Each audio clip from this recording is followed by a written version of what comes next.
All right. Thanks everyone for joining us today.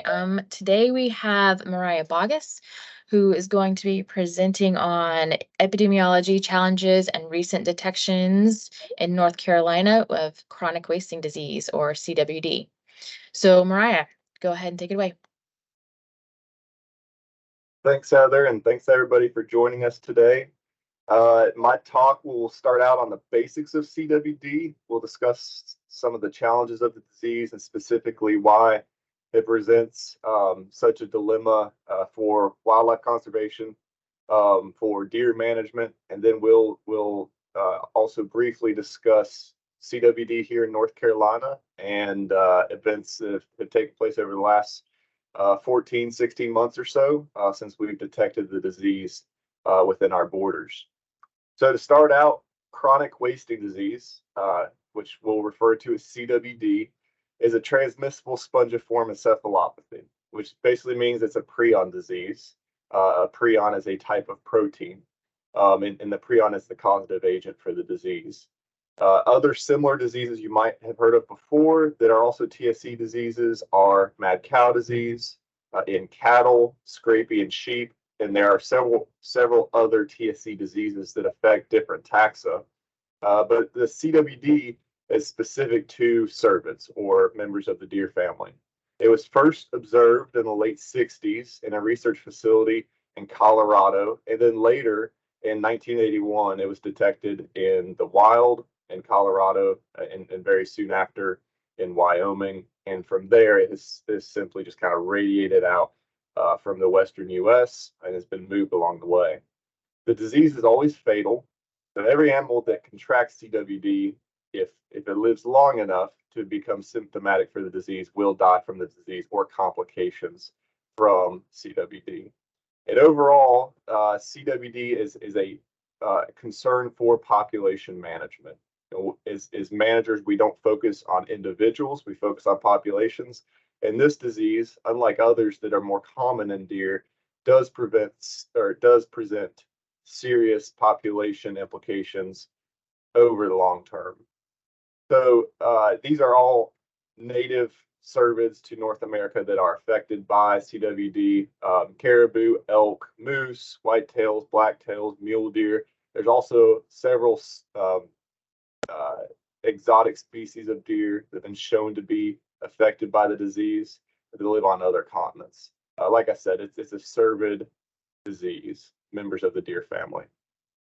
The causative agent, prion, are within all deer. So, of course, prions are simply a type of protein. It's a specific type of protein that is in deer. It's in all mammals. And when those prions become misfolded, which is shown in this diagram on the right side of the screen, you have the normal form of the prion protein on the left and the infectious form on the right. Now, the normal form on the left can be broken down by a protease, which is an enzyme that breaks down proteins. The form on the right, with that misfolded structure attached to it, cannot be broken down by enzymes and therefore builds up in the animal.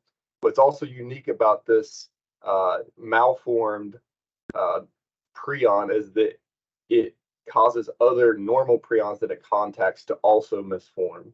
So once one of those or several of those misformed prions make their way into an animal's body, it causes other normal prions in that body to begin misfolding, and they therefore accumulate. Over the long term, those prions build up throughout the body and especially in the central nervous system. You can see a photo of a slide here on the right with a picture of healthy brain material, which is mostly pink. And then on the right, an infected brain close to clinical stage of the disease. And you can see the microscopic holes or lesions throughout the animal's brain caused by that buildup of those CWD prions. And that's what eventually leads to outward signs of disease. These prions, because they are simply proteins and not living material, do not break down in the environment. They don't die like a virus or a bacteria does, and therefore they can accumulate across the landscape, which eventually starts to build the prevalence in the population. When an animal, when a deer takes in CWD prions, they first build up in the retropharyngeal lymph nodes, which are contained right at the base of the head. And these are the lymph nodes that we test, specifically because this is where the prions first accumulate and where you can most consistently detect CWD prions if they are in the animal's body. From the retropharyngeal lymph nodes, it spreads throughout the lymphatic system. Eventually, it's also spreading throughout the central nervous system, the brain, the brainstem, the spinal cord. These are all areas where there's a high concentration of these prions. And as the infection continues, prions begin building up in peripheral tissues like the GI tract, even muscle, skin, and other bodily tissues. However, even at clinical stage, prion density is not nearly as high in these peripheral tissues as it is in the central nervous system and in the lymphatic system. Throughout the course of infection, after a few months, the animal begins shedding prions through saliva. They'll shed prions through feces, through the oily layer on the outside of feces, and then also through urine. So these are three different types of excrement that an animal, even though it might look healthy, can be excreting prions through and therefore infecting other deer. Now, of course, we get the question very often, what does a CWD deer look like? And the reality is most CWD infected deer look like this buck on the slide. To my eye, to anyone's eye, he looks like a very healthy animal. You wouldn't know if he was infected with CWD. And that's because it takes 16 to 24 months post-infection before an animal begins exhibiting any clinical signs of disease. During the 16 to 24-month time span, that animal can be shedding prions through urine, feces, and saliva, like I mentioned before, and look completely healthy. It's not until the last month or so of that infection the animal develops clinical signs and would look like a sick deer to you and I. These symptoms or the signs of infection include emaciation, lethargy, A-frame pose or standing in a stupor, circling or just abnormal walking that's not necessarily in a straight line, excessive salivation, excessive thirst, and excessive urination. And these photos here are examples of that advanced stage of emaciation of a deer in late clinical stages of CWD. And of course, this is quite striking. If you see an animal that has reached this stage of CWD, it's skin and bones, it's not acting normally, and it is inevitably going to die very soon from the disease. Now, before we go on, I want to contrast CWD with other very common deer disease, and that's hemorrhagic disease caused by the EHD and blue tongue viruses. Hemorrhagic disease is endemic to the Southeast, meaning that as long as we have records of white-tailed deer in the Southeast, there's records of these cyclical outbreaks and therefore deaths in late summer of deer. Oftentimes, these outbreaks are clustered, so you'll get an area that's hit quite hard, and even a couple miles away, you can have a deer herd that's seemingly unaffected. Even in the worst hemorrhagic disease outbreak years, some deer do survive, and those that survive do carry some antibodies to that strain, and that population is able to rebound rather quickly for a couple of reasons. Hemorrhagic disease generally only kills deer a few weeks or a month or two out of the year, and those years only occur every few years or more. And then again, outbreaks are very focused in one area. On the other hand, CWD kills deer all throughout the year. 365 days a year, deer in a CWD infected population can be dying from that disease. And unlike hemorrhagic disease, there's not a spurt or an outbreak of deaths from CWD and then nothing for a few years. CWD is just a constant drain on the population, and over time it just gets worse. So if deer are dying in a population from CWD, there's no chance for them to respond and reproduce more than the next couple of years and recover. That population is just getting more and more burdened with deaths from CWD. This brings us to this question, which is why does CWD matter? From the outside looking in, from a hunting perspective, CWD might not seem like a big deal because hey, we already have deer dying from hemorrhagic disease and other diseases. But CWD is actually very important to long-term management of white-tailed deer.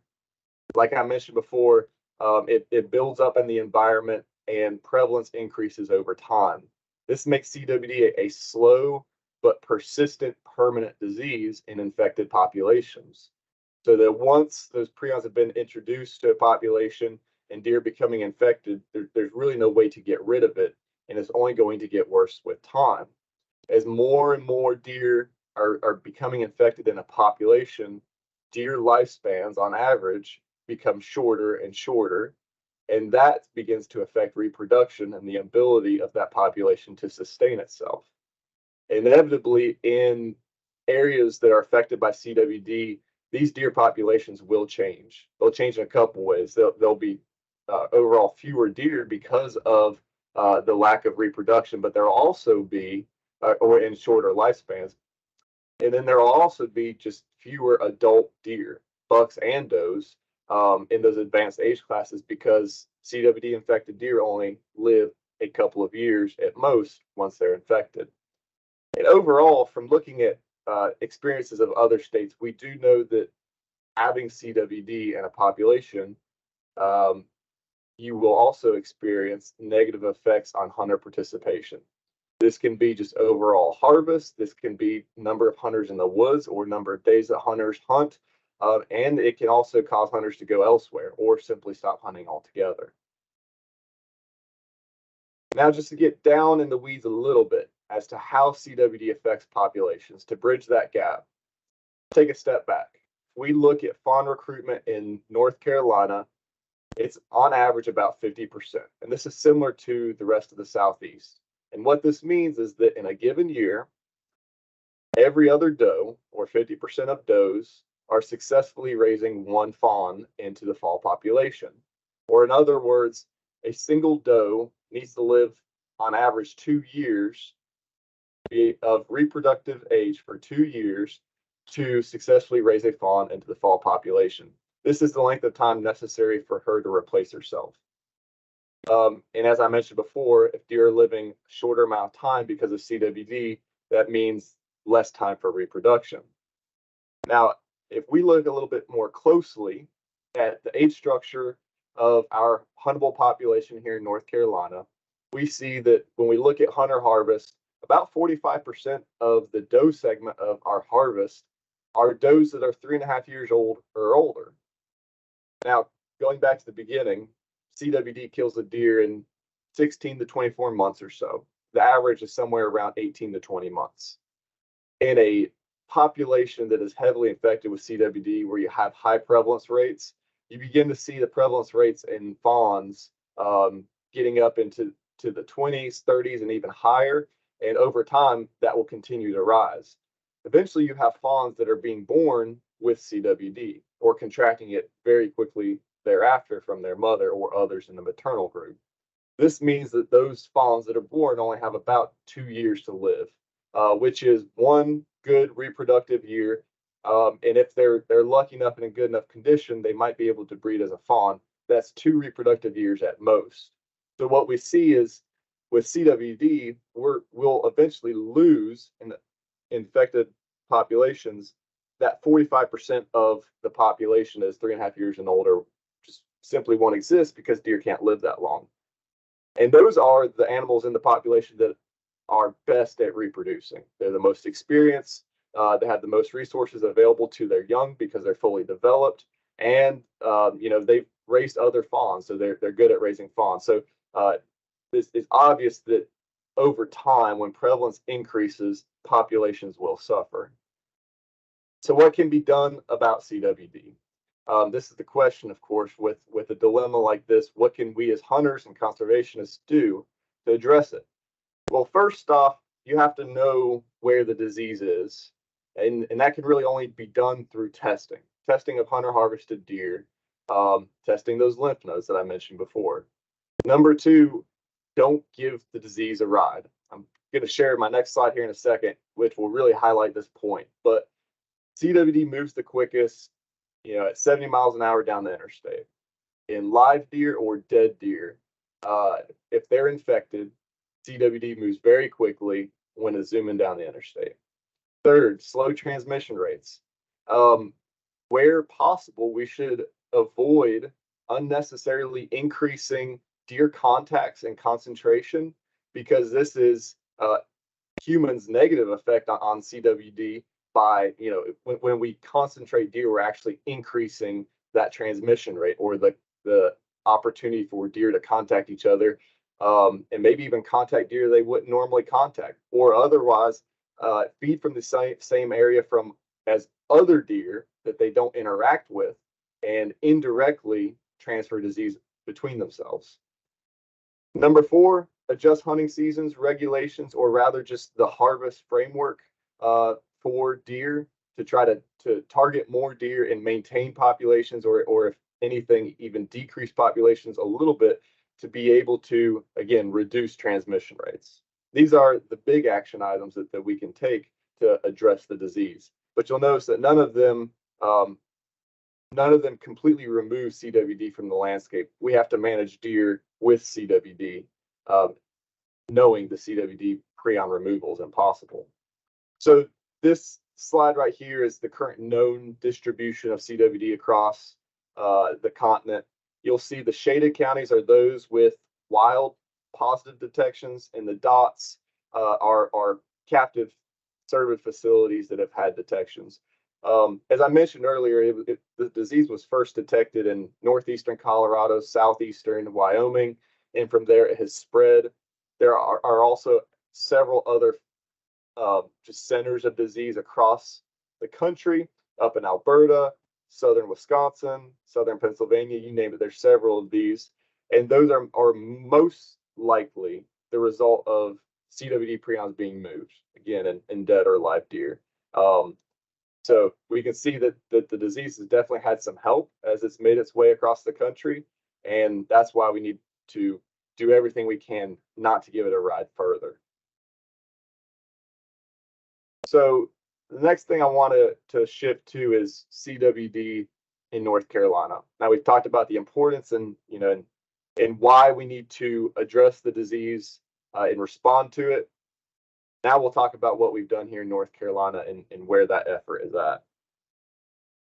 So this is just an overview of CWD surveillance in the state since 1999, when we first began testing. You can see for many years, we were testing every 5 years statewide and testing symptomatic deer in between years.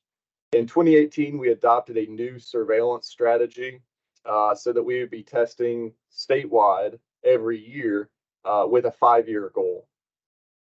We look at 2021, up until then, that was our largest surveillance year ever. And the reason for the large increase in surveillance in 2021 was because of a CWD detection in southwestern Virginia, about 30 miles from our border.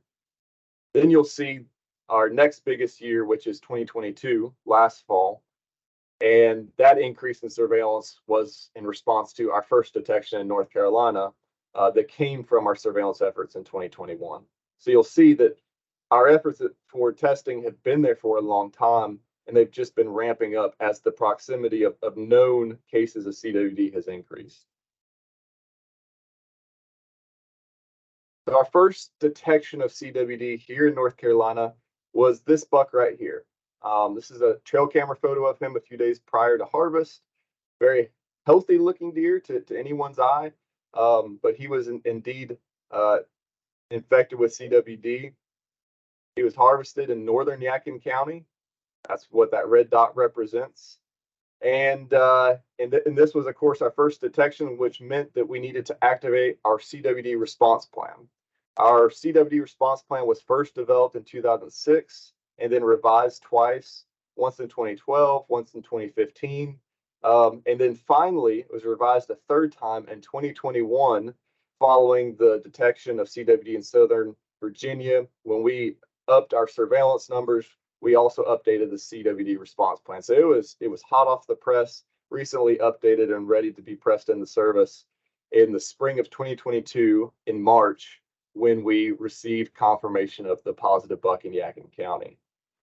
So our response plan outlines surveillance area designations, how we notify the public about CWD, how much to increase surveillance in the detection area, and then also regulatory actions that may be taken.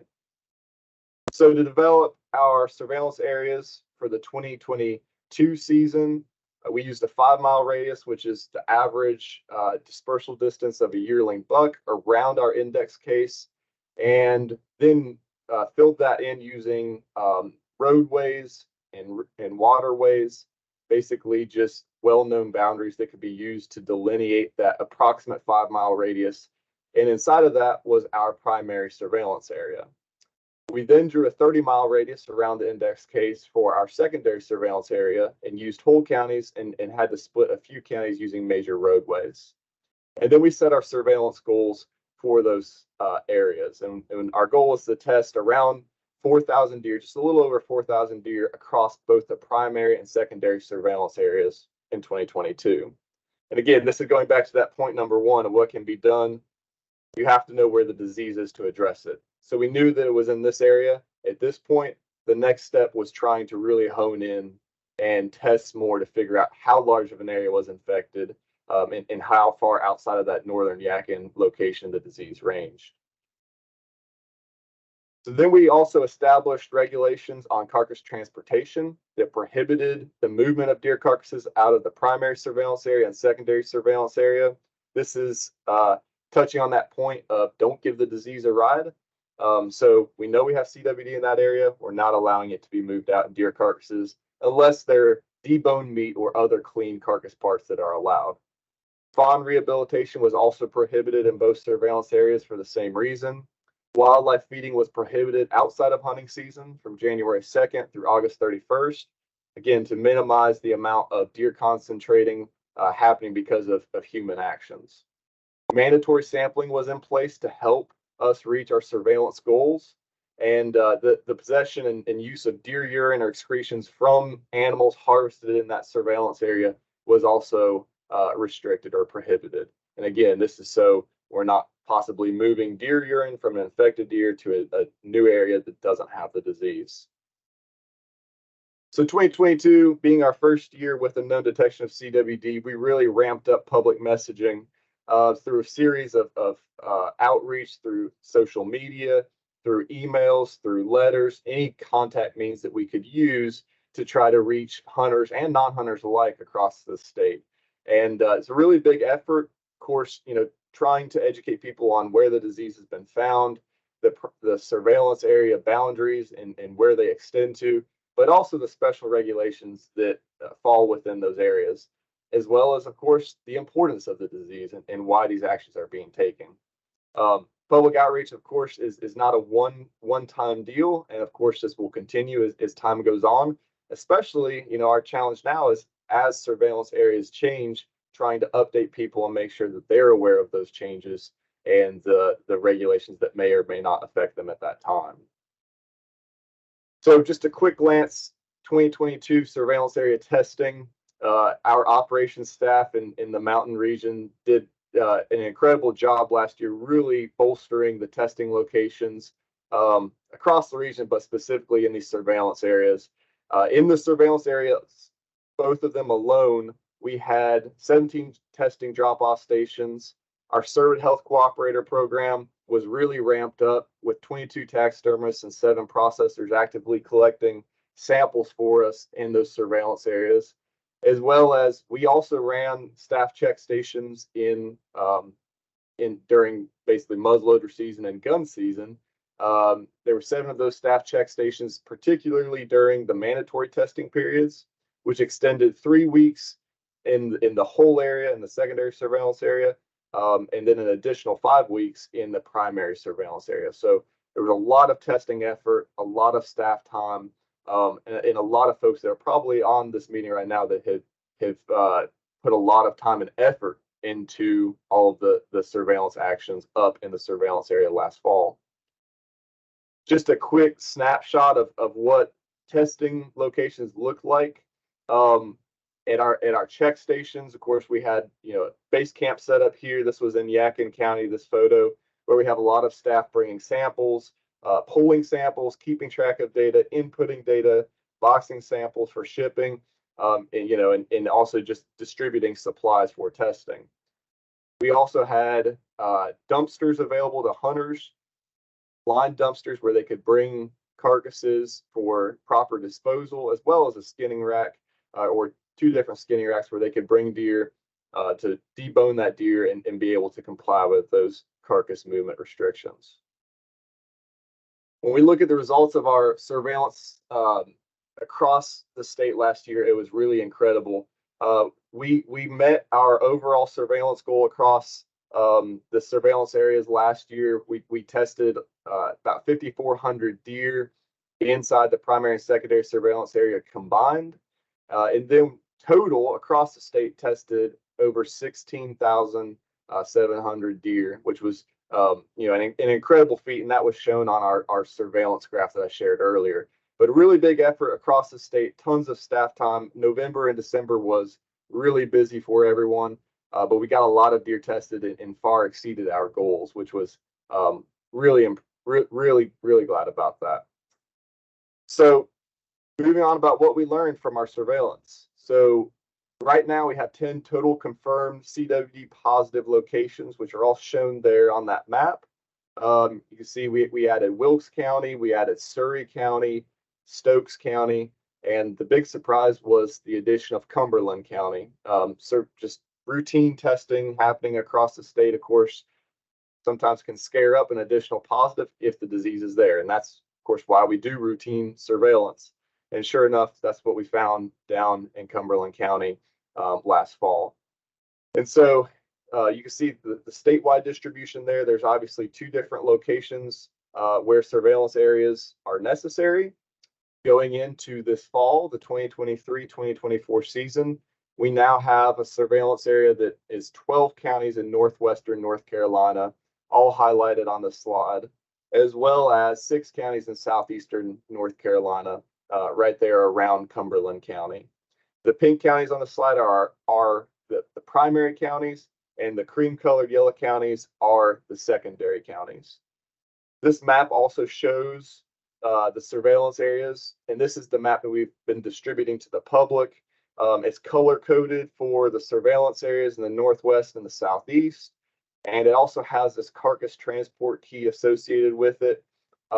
Basically, if you harvest a deer in one of these counties, you can look at the color of the county, and you can look at where you can transport that deer legally and where you can't transport that deer legally. Is all available in that transport key. You also notice this year that we have whole counties, no more split counties in our surveillance areas. This was just associated with trying to simplify regulations and make sure that everyone could understand what the rules are, so that they could be followed and again accomplish the management, the reason for our changes in regulations. So special regulations in the surveillance areas this fall. Again, fawn rehabilitation is prohibited. Wildlife feeding is prohibited outside of hunting season. Carcass transport is prohibited out of any surveillance area. So if you're in Cumberland County, you can't move out of that county. But if you're, say, in Sampson or Bladen County, which is a secondary surveillance area county down in the southeast, you can move to other secondary surveillance area counties.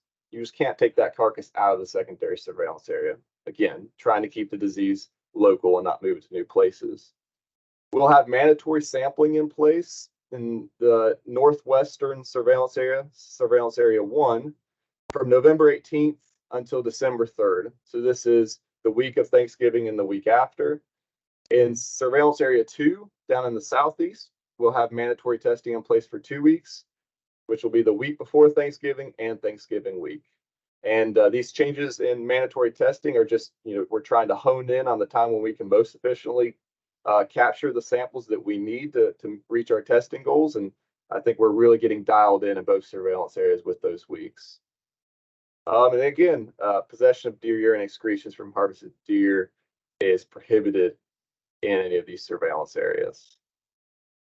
So with that, I'm going to let us go to questions. I've kind of left it here because this brings us up to speed for where we're at for the 2023 season. Of course, I'm sure we'll learn a lot more from our testing efforts this fall. And I think everybody who is on the call that will be helping with those, it's a joint effort across the agency. And, it's very important for deer management, but also for just conservation as a whole and the agency going forward. All right. Thank you, Mariah. That was great. If anybody has a question, drop it in the chat. I'll monitor those and read, Mariah, the questions that you guys put in there. I also failed when we started to really introduce Mariah as our agency deer biologist. Sorry, obviously from the presentation, you can tell he does a great job as our deer biologist, and we're lucky to have him. So while I'm waiting for you guys to drop your questions in, I'll get started. So looking at other states who have had CWD longer than we have, what can we expect our deer population to look like in future? Well, that's an excellent question, Heather. And the response to that varies 100% on time. The reason for all of our testing, soon after these detections, one thing we're trying to get a handle on is not only the distribution of the disease, but how prevalent it is in the core area. To be able to answer that question that you asked fully, we have to know what the prevalence is. But if we're starting out with a low prevalence, say we're starting out with a prevalence of 1% or below, it would be decades, probably on the order of 3 or 4 decades before we would begin to see any population effects in an affected area like that. It of course has everything to do with where you're at now and being able to guess where you'll be at in the future. But looking at other states like Wisconsin and Arkansas, those states are at the point now where they've had the disease for 40 years or so. Just that's their best estimate based on surveillance, and they're starting to see negative population effects. They're seeing very high mortality rates in the research projects that they're doing, and they're starting to see the effect of that on the population, and just populations that used to be increasing or stable are now starting to decline slightly. So they're still experiencing increases in their prevalence rate every year, and so it's still getting worse in those areas. And those are our best models for white-tailed deer in the east. So all we know is it's definitely going to continue to increase in prevalence, and that will drive populations down the farther and farther into the future you go. Thank you. So we have a question. Can you define wildlife feeding? Does that mean no bird feeders in these counties? So the way it's written in rule is putting out food for the purpose of congregating or attracting animals or wildlife. But there is a provision in there for bird feeders, so that bird feeders are allowed in these surveillance areas year round. But if you were, say, putting out corn for the raccoons, that would be considered wildlife feeding and would be disallowed outside of hunting season. All right. And can CWD transmit through offspring or during the rut? It absolutely can. There's been some research that has shown that, so in the captive breeding facilities that they use AI, and they've tested some of these AI tubes from positive deer, and prions can be found in deer semen. So there's definitely the opportunity for direct infection through breeding, as well as just grooming that might happen, saliva, exchange of saliva through grooming during the rut when a buck is tending a doe. And then as far as offspring go, there has been recent research to show that CWD infected does, at least some of the time, give birth to CWD infected fawns. It's not necessarily 100% of the time. Some fawns can be born. It does appear to not have CWD when they're born from a CWD infected doe. However, in those cases, one could assume, based on the amount of contact that takes place between a fawn and its mother in those early weeks and months, that fawn would eventually be exposed to CWD, even if it wasn't necessarily born directly with it. Thank you. Okay, another question. Do you think it is possible or helpful to eliminate feeding even during hunting season? And what is the research or optimism for a cure? Okay, so feeding during hunting season, obviously, if you're looking at the risk associated with putting out food, if you could eliminate it year round through hunting season two, you would improve the effect you're having by that ban. It's a multifaceted question because there's other factors at play, which is basically hunters and keeping hunters in the woods, keeping hunters shooting deer is important to CWD management because we don't want to allow the population to boom and take off, which could definitely happen if hunters are kind of driven away from hunting in specific areas. Potentially, if baiting was banned in a given county, like right after we find the disease, we might see hunters choosing to just hunt the next county over, and then that would sort of release that population and allow it to expand. So it's not necessarily a super black and white question. There are some give and takes with allowing or disallowing during hunting season, and it's definitely a balancing act because of that. Research or optimism for a cure. There's research going on, all kinds of prion research going on, mind you. There's of course Creutzfeldt-Jakob disease in humans. There's a lot of research going into that. There's been research for centuries really in managing scrapie sheep, and in the last few decades managing mad cow disease in cattle. So there's all kinds of prion research going on, and there is some also focused on white-tailed deer as well. They're looking at vaccines. They're looking at ways to potentially breed deer so they're not as susceptible. But the answers to both of those things right now, vaccines and breeding deer, is that there is no cure still. There's been no vaccine that's been developed to be able to make an animal actually resistant to CWD. And the reason for that is because prions are a part of the animal's body, and when an animal is infected with CWD, it doesn't elicit a immune response from the animal, simply because the animal is sort of dying from the inside out by its own body. Like those prions are part of its body, and they're multiplying or misfolding, and then therefore killing the animal. So there's no foreign invader that creates an immune response and makes that deer's body immune system jump into action. So it's really hard to develop a vaccine that actually elicits an immune response without making a healthy deer, and a healthy deer's body begin affecting its own proteins, its own normal prion. So it's a really difficult disease to develop any kind of a cure for because just because of how unique it is and the causative agent, and trying to combat that is not easy. And as far as breeding deer that aren't susceptible to CWD, there's research going on looking at that. There's definitely genotypes of deer that take longer to die from CWD, but in all the research and thousands of deer that have been examined for that, for the reason of CWD susceptibility, there's never been a deer found to be 100% not susceptible to CWD.